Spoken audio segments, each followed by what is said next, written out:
So, guys from Florida, how long are you guys off here for? For about 5 days.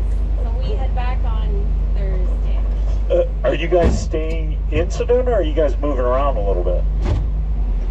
We're staying in Sedona, right across the street at the Hyatt. Gotcha. But we're driving to Antelope Canyon tomorrow. Ooh. Are you guys going to do the Grand Canyon as well, or? Yeah, we did that yesterday. Okay. Ooh. And you're knocking out all the highlights. We are. We're just Grand Canyon, check. Antelope Canyon, check. Pink Jeep, Broken Arrow, there check. We go. Well, we did a pink Jeep tour in Grand Canyon yesterday. So they then, I'm thinking, taught you a little bit about a lot of things in regards to the canyon and the rocks and all that kind of fun stuff. A lot of geology. A lot of geology. I'll throw a couple test questions out for you. Why are the rocks red? Oh God, why are the rocks red?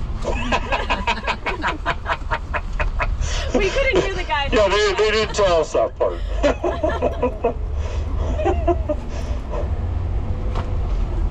No, he was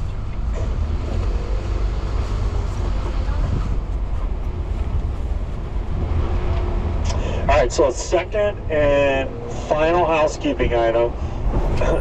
We got to watch out for the guy from Utah. I'm not sure what he's doing. The speed of the Jeep's going to increase a little. As a result, I just want to make sure we don't lose any hats.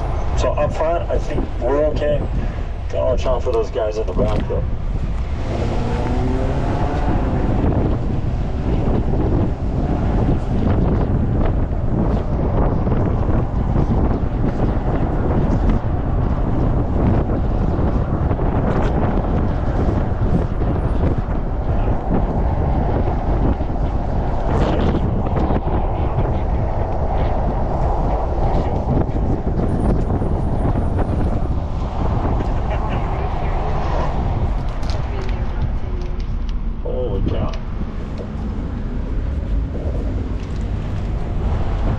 You guys have seen a lot of changes in Arizona throughout the years.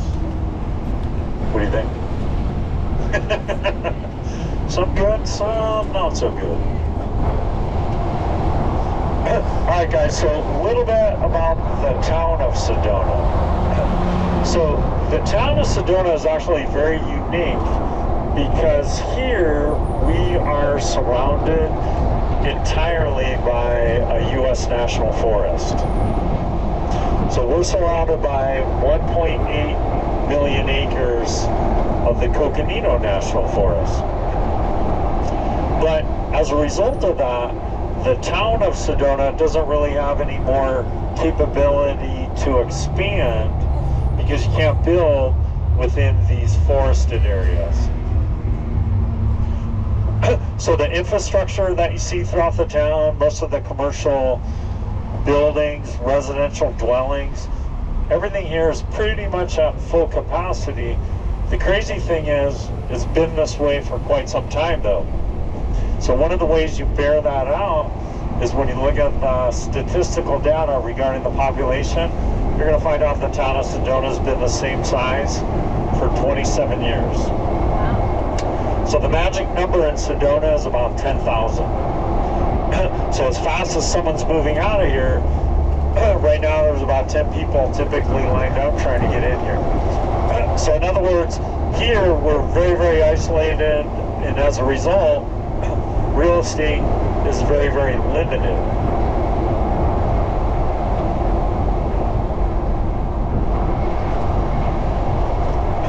And then of course in Sedona, one of the things, guys, from Florida, you might have noticed, things look a little bit different here vegetation-wise than opposed to, say, the Phoenix area or some of the other parts of Arizona. That's because here in Sedona, we're at elevation.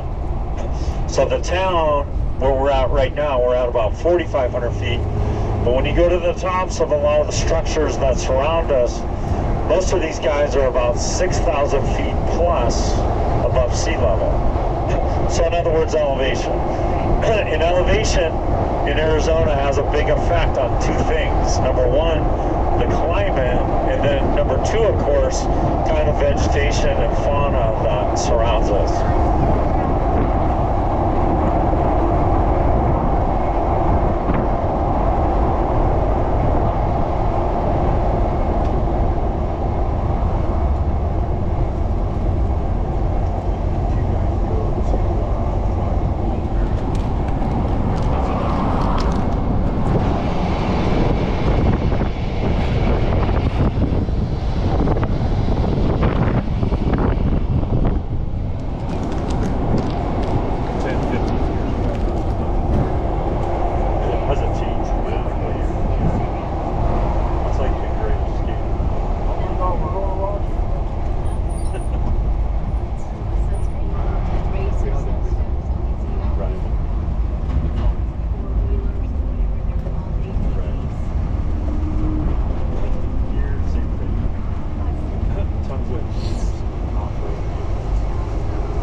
Guys, couple little noteworthy items coming through this residential area. Street names. So Paramount Drive, we're on JP Morgan Road, Columbia Drive. So a little bit of Sedona history. During the 40s, 50s, and 60s, Sedona at that time was kind of regarded as Little Hollywood, because of all the Western movies that were being filmed in this area. So all those big studios during that time frame, Columbia, Paramount, MGM, they all had a major presence right here. So here there were studios, production facilities, housing for cast and crew. It was all right in this little area.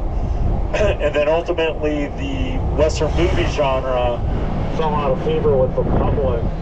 Hollywood then kind of picked up stakes and moved down. A developer then acquired this property, and that's how we ended up with all this residential area. And then this name, Broken Arrow, is coming from one of those Western movies. So in 1950, big movie with Jimmy Stewart, Broken Arrow, was all shot pretty much right around here. And subsequently now the whole area has been named thereafter. So.